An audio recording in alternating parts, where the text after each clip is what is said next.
तो ये वाली वीडियो एग्जाम सीरीज 10 सीबीएसई की 9th वाली वीडियो है।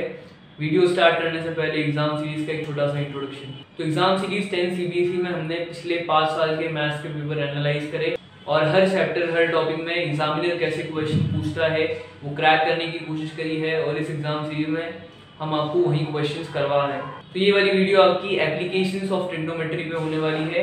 एप्लीकेशंस ऑफ ट्रिग्नोमेट्री एक ऐसा चैप्टर है जिसमें सीबीएसई ने कुछ भी रिड्यूस नहीं करा है। तो इस वाली वीडियो के साथ अपनी ट्रिग्नोमेट्री यूनिट कंप्लीट हो जाएगी, 12 मार्क्स कवर हो जाएंगे अपने ट्रिग्नोमेट्री के और इन टोटल अभी तक अपन ने 50 मार्क्स कवर करनी है एग्जाम सीरीज में। ये वाली वीडियो पूरी देखने के बाद आपको YouTube पे एप्लीकेशंस ऑफ ट्रिग्नोमेट्री से रिलेटेड और कोई वीडियो देखने की जरूरत नहीं लगेगी। एग्जाम सीरीज 10 सीबीएसई की हर वीडियो के एंड में मैंने उस टॉपिक से रिलेटेड कुछ ऐसे पॉइंट्स बताए हैं जो आपको उस टॉपिक में मिस्टेक्स की प्रोबेबिलिटी कम कर देगा। इस वाले टॉपिक में भी पॉइंट्स है, वीडियो आखिरी तक देखना। वीडियो को अपने दोस्तों में शेयर कर दो, लाइक कर दो वीडियो को, चैनल को सब्सक्राइब कर दो, रेगुलर वीडियोस आती है मेरी। जो भी आपके डाउट आए कमेंट में डाल देना। चलो स्टार्ट करते हैं। क्वेश्चंस पे आने से पहले टॉपिक का एक छोटा सा इंट्रोडक्शन ले लेते हैं। एप्लीकेशंस ऑफ ट्रिग्नोमेट्री में आप ये देखने वाले हो कि ट्रिग्नोमेट्री अपन प्रैक्टिकल सिचुएशंस में कैसे अप्लाई कर सकते हैं। पिछले वाले चैप्टर में वो मोस्टली आपका थ्योरेटिकल पार्ट था, आपको वैल्यू फाइंड करनी थी या फिर कोई दो चीज़ों को प्रूफ करना था। यहाँ पे अपन प्रैक्टिकल चलने वाले हैं। चलो तो यहाँ पे एप्लीकेशंस में अपन क्या फाइंड करेंगे वो है हाइट्स और डिस्टेंसेस। हाइट किसी टावर, किसी बिल्डिंग, हिल, माउंटेन, इसकी हाइट फाइंड करने की कोशिश करेंगे और डिस्टेंस, जैसे मैं यहाँ खड़ा हूँ तो सामने वाली बिल्डिंग की मेरे से डिस्टेंस कितनी है, ये अगर मैं बिना मेजर टेप से निकालना चाहूँ तो कैसे निकाल सकता हूँ। तो ये है आपका। तो मोस्टली अपन यहाँ पे हाइट्स और डिस्टेंसेस देखने वाले हैं, इनकी वैल्यू कैसे फाइंड करनी है। तो अब हाइट्स और डिस्टेंसेस से रिलेटेड अपन दो इंपॉर्टेंट टर्म्स देख लेते हैं कि अगर मैं यहाँ खड़ा हूँ और मेरा दोस्त सामने वाली टेरेस पे खड़ा हुआ है, ये उसका घर, वो यहाँ खड़ा हुआ है ऊपर टेरेस पे, मैं यहाँ खड़ा हूँ, मैं यहाँ उसको देख के चिल्ला रहा हूँ हाय। तो अब ये जो एंगल बनेगा ना मेरा, ये वाली लाइन जब मैं उसको ऊपर देख रहा हूँ और हॉरिजॉन्टल लाइन से, ये है आपका एंगल ऑफ एलिवेशन। ये मेरा वाला एंगल है एंगल ऑफ एलिवेशन। और जब उसने मेरी आवाज सुन के रिप्लाई करा, वापस हेलो भेजा, तो ये उसकी लाइन ऑफ साइट और ये वाली जो एंगल है ये उसके हिसाब से बनेगा एंगल ऑफ डिप्रेशन।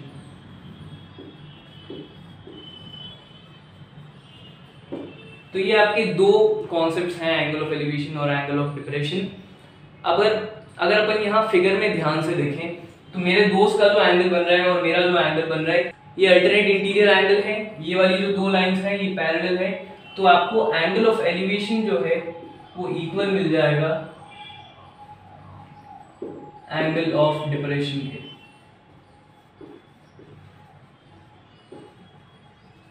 ये बड़ा काम का रिलेशन है, अपने क्वेश्चंस में भी काम आने वाला है। तो ये इसके दो इंपॉर्टेंट टर्म्स थे। अगर आपको इससे भी ज्यादा डिटेल इसका इंट्रोडक्शन चाहिए तो वो वीडियो मेरे चैनल पे बनी हुई है, लिंक ऊपर आ जाएगी, कर लो आप इतना। फिर अपन क्वेश्चंस पे आते हैं। तो पहला क्वेश्चन लेते हैं अपन। ये वाला क्वेश्चन 2020 के स्टैंडर्ड वाले पेपर में और 2017 में सेक्शन ए में आया था। सिमिलर क्वेश्चन है दोनों पेपर्स में। क्वेश्चन है आपका if a tower 30 metre high. चलो तो जो आपको डायरेक्शंस दे रखी है वहीं से अपन डायग्राम बनाना स्टार्ट करते हैं। If a tower 30 metre high, इसकी हाइट है 30 metre, cast a shadow of 10√3 long on the ground. ये आपका ग्राउंड है और यहाँ पे इस टावर की शैडो है 10√3 मीटर्स। आगे है क्वेश्चन में then what is the angle of elevation of the sun. आपको फाइंड करना है angle of elevation of the sun. Start करते हैं। क्वेश्चन अगर आप पहली बार पढ़ रहे हो तो कंफ्यूजिंग हो सकता है, लेकिन इतना कोई टफ है नहीं। अगर मैं इस डायग्राम को यहाँ बनाऊं तो अगर यहाँ पे आपका सन है, ये आपका टावर, ये उसकी शैडो। अगर मैं सन से ये डायग्राम कंप्लीट करने की कोशिश करूँ लाइंस खींच के, वैसे पॉसिबल है नहीं प्रैक्टिकल में, सन से आप लाइन खींच दो, लेकिन करने की कोशिश करते हैं। तो ये जो आपके दो ट्रायंगल्स बनने वाले हैं ना, ये वाला सबसे बड़ा वाला, इसको नाम दे देते हैं ABC और इसको नाम दे देते हैं DEC। तो आपकी ये जो दोनों ट्रायंगल बनने वाले हैं ABC और DEC, इसमें एक एंगल आपको कॉमन मिल जाएगा, एंगल C। ये है आपका 10√3। तो एंगल सी जो है ये एंगल ऑफ एलिवेशन है टावर का। अगर आप इस वाले फिगर में देखो तो angle C angle of elevation है टावर का। और ध्यान से देखो तो ये आपको मिल जाएगा कि ये सन का भी एंगल ऑफ एलिवेशन है एंगल सी। आगे बात समझ में, तो अपन फाइंड करने वाले हैं एंगल सी, फाइंड करने वाले हैं। स्टार्ट करते हैं। इसको अगर मैं कंप्लीट कर दूं, इसको ज्वाइन करके नाम दे देते हैं। इस वाले फिगर को अगर मैं नाम दे दूं यहाँ पे ABC, तो आपको यहाँ C की वैल्यू फाइंड करनी है, तो आप angle of elevation of sun find कर लोगे। चलो, तो इसके लिए अपन यूज करने वाले हैं trigonometric ratios. Angle C find करने के लिए ट्रिग्नोमेट्रिक रेशियोज फाइंड करने वाले हैं। तो मैं एक ऐसा रेशियो लेने वाला हूँ जिसमें AB और BC काम में आ जाए। क्यों? क्योंकि इन्हीं की अपने को लेंथ दे रखी है। अब AB और BC अब AB और BC कौन से दो ट्रिग्नोमेट्रिक रेशियो में काम में आ रही है? पहला वाला है आपका tan, दूसरा वाला है cot। अब आप चाहो तो tan ले लो, चाहो तो cot ले लो। मैं यहाँ ले रहा हूँ tan। तो tan एंगल C आपका होगा, tan होता है आपका परपेंडिकुलर अपॉन बेस। इस वाले केस में परपेंडिकुलर है AB और बेस है BC। AB BC दोनों की लेंथ है अपनी। AB की जगह आ जाएगा 30, BC की जगह 10√3। 10 और 30 कैंसिल हुए 3 टाइम्स, और 3 को आप लिख ही सकते हो √3 टाइम्स √3 अपॉन √3। ये हो गया कैंसिल, आपके पास आया tan angle C is equal to √3। अब √3 कब होती है tan में? जब आपका एंगल हो 60 डिग्री। tan 60 डिग्री की वैल्यू अपनी होती है √3। तो √3 की जगह अगर मैं यहाँ सब्स्टिट्यूट करूँ tan 60 डिग्री, तो दोनों जगह सेम ट्रिग्नोमेट्रिक रेशियो है, आपके एंगल्स इक्वल हो जाएंगे। Angle of elevation of sun C आपका आ जाएगा 60 डिग्री। ये है आपका आंसर। क्वेश्चन इतना ही सिंपल था, ज्यादा इसको घबराना मत, ऐसा क्वेश्चन आ जाए तो कर लो इतना। फिर अपन अगले वाले क्वेश्चन पे आते हैं। तो इस वाली वीडियो के लास्ट वाले क्वेश्चन पे आ जाते हैं। तो सेक्शन डी में पिछले जो 6 पेपर्स हुए हैं आपके, हर साल क्वेश्चन आया है। तो उन 6 क्वेश्चंस में से 3 क्वेश्चन में एक पैटर्न है, उस पैटर्न पे अपन ये क्वेश्चन कर रहे हैं।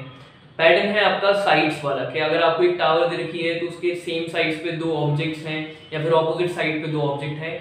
ऐसे 3 क्वेश्चंस आए हुए हैं, तो उनमें से ही अपन एक यहाँ क्वेश्चन करने वाले हैं। ये वाला क्वेश्चन 2019 का है।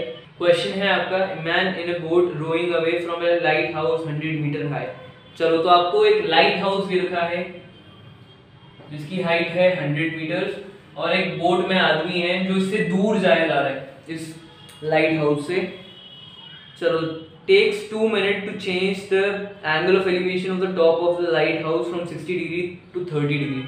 तो कहीं यहाँ पे था वो, इस वाले पॉइंट से उसका एंगल ऑफ एलिवेशन था 60 डिग्री। एक टाइम पे यहाँ पे था, 2 मिनट बाद वो इस लाइट हाउस से दूर जा रहा है, वो यहाँ तक आ गया। अब उसका एंगल ऑफ एलिवेशन है 30 डिग्री। क्वेश्चन में इतना दिया हुआ है, इतनी डिस्टेंस कवर करने को उसको 2 मिनट लगे। आगे है find speed of the boat in metres per minute. आपको निकालना है स्पीड ऑफ द बोट, कि इतना उसने डिस्टेंस कवर करी तो कितनी उसकी स्पीड क्या है। स्टार्ट करते हैं, फिगर को नाम दे देते हैं A B C D। तो आपको क्या दे रखा है क्वेश्चन में? D और C के बीच का ड्यूरेशन दे रखा है कि बोट को 2 मिनट लगे। अगर आप DC निकाल लो, आपको आ जाएगी डिस्टेंस, आ जाएगी D और C के बीच में डिस्टेंस आ गई, टाइम तो दे रखा है, स्पीड आप इजीली फाइंड कर सकते हो। तो पहले अपन क्या निकालने वाले हैं? अपन निकालने वाले हैं DC कैसे निकालना है वो आप यहाँ देखो। पहले अगर अपन ये वाला ट्राइंगल ले, ट्राइंगल ACB में अपन ट्रिग्नोमेट्रिक रेशियो लगाने वाले हैं टेंजेंट एंगल C, क्योंकि C की वैल्यू यहाँ दे रखी है tan एंगल C। ये होगा आपका perpendicular upon base P upon B, perpendicular AB upon CB। Angle C की जगह आ जाएगा 60 डिग्री, AB की जगह 100, CB। यहाँ से अपन CB की वैल्यू फाइंड कर सकते हैं। tan 60 डिग्री की वैल्यू √3, 100 अपॉन CB आपका होगा 100 अपॉन √3 मीटर्स। ये फाइंड कर लिया। अब अपन क्या करने वाले हैं? अपन पूरा वाला ट्रायंगल लेने वाले हैं ADB। यहाँ से अपन DB की लेंथ फाइंड करेंगे, फिर वहां से अपनी DC की लेंथ आ जाएगी। स्टार्ट करते हैं। अब लेने वाले हैं अपन ट्रायंगल ADB। ट्रायंगल ADB में tan angle ADB, tan angle D मतलब ये होगा परपेंडिकुलर अपॉन बेस। परपेंडिकुलर है आपकी AB और बेस है इस बार पूरा DB। एंगल D की जगह आ जाएगा 30 डिग्री, tan 30 डिग्री। AB की जगह 100 और DB की जगह मैं यहाँ वैल्यू सब्स्टिट्यूट, एक काम कर दो DB की वैल्यू ही निकाल देते हैं, तो बाद में करेंगे जो भी करना है। tan 30 डिग्री की जगह 1/√3 100 अपॉन DB। DB की वैल्यू 100√3 मीटर। DB आ गया, CB आ गया, अब अपन DC फाइंड कर लेते हैं। तो DC आपका होगा, फिगर से आपको दिख रहा है कि DB और CB को सबट्रैक्ट कर दो। DB की जगह 100√3, DC की जगह 100/√3। इसको कैलकुलेट करने पे आ जाएगा आपका आंसर CD। कर लो आप इतना, फिर अपन आगे बढ़ते हैं इस क्वेश्चन में। तो अब यहाँ से DC की वैल्यू फाइंड करेंगे अपन LCM लेके। तो DC आपका होगा, LCM आएगा आपका √3, न्यूमरेटर में 100√3 टाइम्स √3, √3 मल्टीप्लाई होकर हो जाएगा 3 टाइम्स 100 300 माइनस 100, तो आपकी DC की लेंथ आ जाएगी 200/√3। DC आ गया आपका 200/√3 मीटर्स।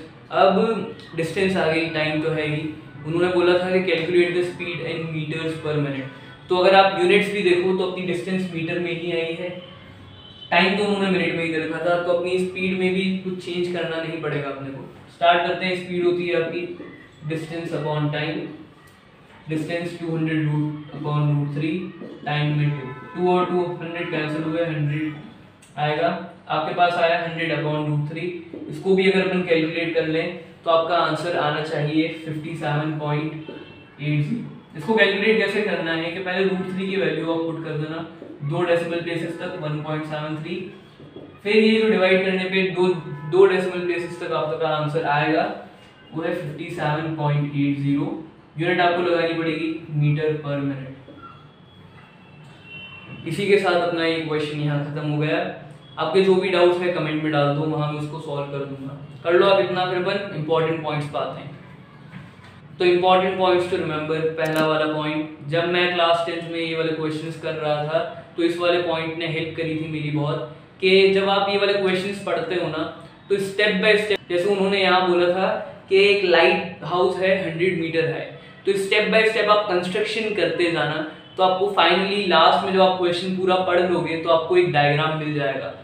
ये स्टेप बाय स्टेप कंस्ट्रक्शन करना इसलिए इजी है क्योंकि जब आप पूरा पढ़ लो उसके बाद बनाने बैठो तो उसमें टाइम तो आपका ज्यादा लगेगा ही, कंफ्यूजन भी बढ़ जाएगी।